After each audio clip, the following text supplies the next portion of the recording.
सबको नमस्कार। कल 20 तारीख है और केंद्र सरकार के दिशा निर्देशों के अनुसार कल से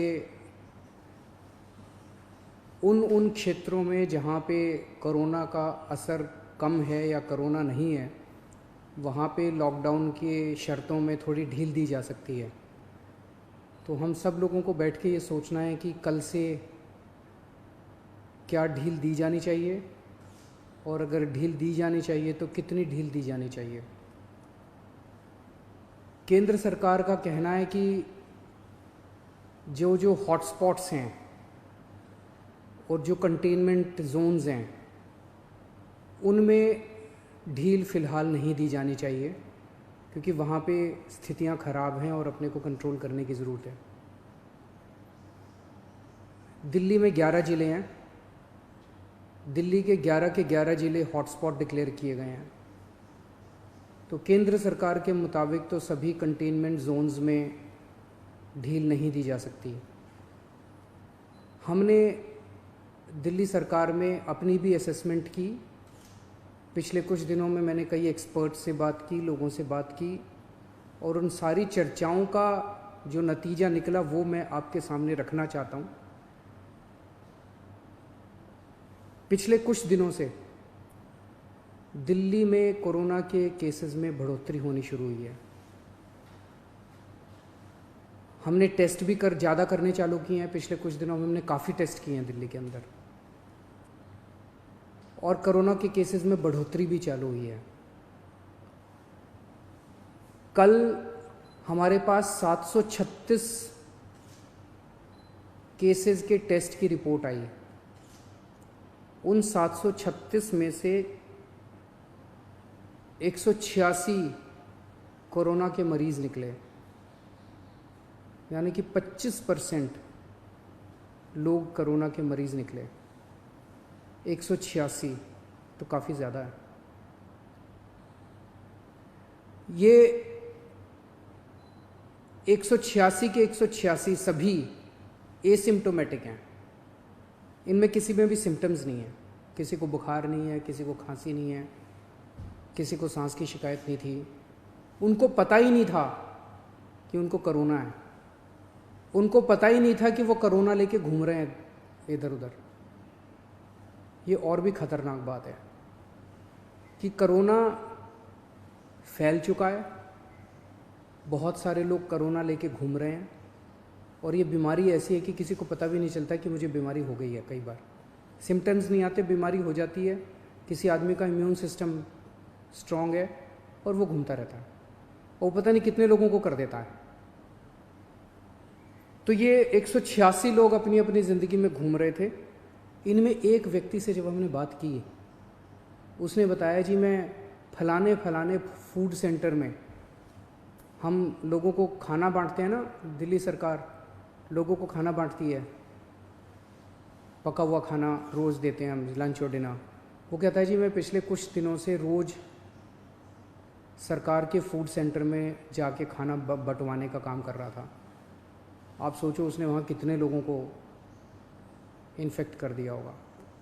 तो मैंने आज ही आदेश दिए हैं उस फूड सेंटर में जितने लोग आते हैं, मैं एज्यूम कर रहा हूँ कि डेली वही लोग आते होंगे एक सेंटर में खाना खाने के लिए, उन सब की रैपिड टेस्टिंग करवाएंगे जितने भी लोग आते हैं। और दिल्ली में जितने भी हमारे फूड सेंटर्स हैं, उन सभी फूड सेंटर्स में खाना बांटने वाले सभी वॉलंटियर्स का और कर्मचारियों का हम रैपिड टेस्टिंग कराएंगे। तो इससे ये दिखता है कि दिल्ली के अंदर इस टाइम फैलना चालू हो गया है। रोज़ कंटेनमेंट जोन्स बढ़ते जा रहे हैं जहाँ पे ऑपरेशन शील्ड लागू किया जाता है। आज की डेट में 77 कंटेनमेंट जोन बन गए हैं दिल्ली के अंदर। हमने कंटेनमेंट जोन्स में रैंडम टेस्टिंग कराई थी। कहीं से 200 का सैंपल लिया, कहीं से 180 का सैंपल लिया, कहीं से, वहाँ पे रैंडम टेस्टिंग कराई थी। वहाँ पे निकल के आया कि कुछ कंटेनमेंट जोन्स जहाँ पे लोगों ने बात मानी, लोगों ने अनुशासन का पालन किया, लोग अपने अपने घरों में रहे, वहाँ पे एक भी नया केस नहीं आया। लेकिन जहाँ लोगों ने बात नहीं मानी और लोग गलियों में निकल आए, हम उस कंटेनमेंट जोन के अंदर किसी को नहीं आने देते, बाहर किसी को नहीं जाने देते, लेकिन अंदर लोग एक दूसरे के घर में जाते रहते हैं। लोग नहीं मानते, काफ़ी उनको मनाने की कोशिश की जाती है, सख्ती करने की कोशिश की जाती है, लेकिन कई जगह लोग नहीं मानते। जैसे मैंने कल आपको जहांगीरपुरी का उदाहरण दिया। जहांगीरपुरी की एक गली, उसके अंदर एक ही परिवार के कई सारे घर थे, चाचे मामे ताया ये सब, उनमें एक ही परिवार के 26 केस पॉजिटिव निकले, क्योंकि वो माने ही नहीं। कंटेनमेंट जोन होने के बावजूद वो एक दूसरे के घरों में जाते रहे। तो जहाँ जहाँ कंटेनमेंट जोन में लोगों ने बात मानी है, वहाँ एक भी नए केस नहीं मिले, और जहाँ लोगों ने बात नहीं मानी, वहाँ पे कुछ कंटेनमेंट जोन्स में कई नए केस निकल के आए हैं। तो एक चीज़ तो ये है कि दिल्ली में कोरोना तेजी से फैल रहा है, पर अभी स्थिति नियंत्रण के बाहर नहीं है, स्थिति नियंत्रण में है। स्थिति चिंताजनक है, पर घबराने की ज़रूरत नहीं है। अपने को सबको अनुशासन में रह के इसको कंट्रोल करने की ज़रूरत है।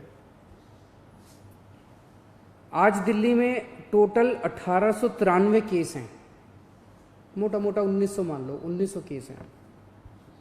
1900 में से 26 आईसीयू में हैं और 6 वेंटिलेटर पे हैं।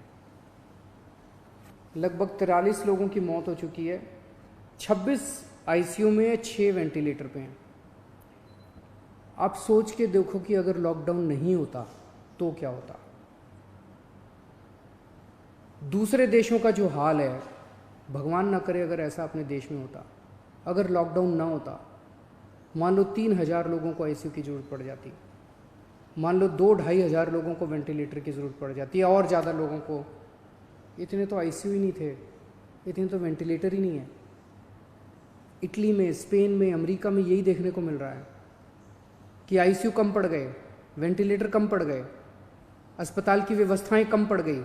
सड़कों के ऊपर, अस्पताल के बाहर लोग पड़े हुए हैं जिनको इलाज नहीं मिल पा रहा। अगर लॉकडाउन नहीं होता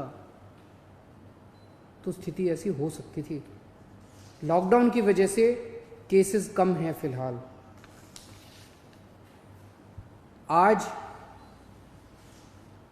दिल्ली में पूरे देश की 2% जनसंख्या रहती है, लेकिन पूरे देश के जितने कोरोना के मामले हैं उसका 12% मामले कोरोना के दिल्ली में हैं।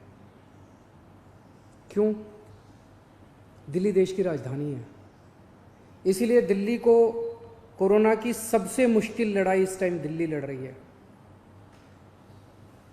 पिछले 2-2.5 महीने के अंदर विदेशों से जितने लोग आए वही लेके आए कोरोना विदेशों से, अपने देश में तो था नहीं। जितने विदेशों से लोग आए, सबसे ज़्यादा लोग दिल्ली में आए, क्योंकि दिल्ली देश की राजधानी है, अंतर्राष्ट्रीय एयरपोर्ट और भी कई जगह है, लेकिन सबसे ज़्यादा लोग यहाँ आते हैं। सबसे ज़्यादा लोग यहाँ आए, उनको हमने क्वारंटाइन में रखा, लेकिन उसके पहले नहीं रखा था, बाद में आई गाइडलाइंस। तो सबसे ज़्यादा मार दिल्ली को बर्दाश्त करनी पड़ी। मरकज़ के अंदर जो इंसिडेंट हुआ उसका भी सबसे ज़्यादा मार दिल्ली को बर्दाश्त करनी पड़ी। इसे दिल्ली पे सबसे बड़ी जिम्मेदारी पड़ी।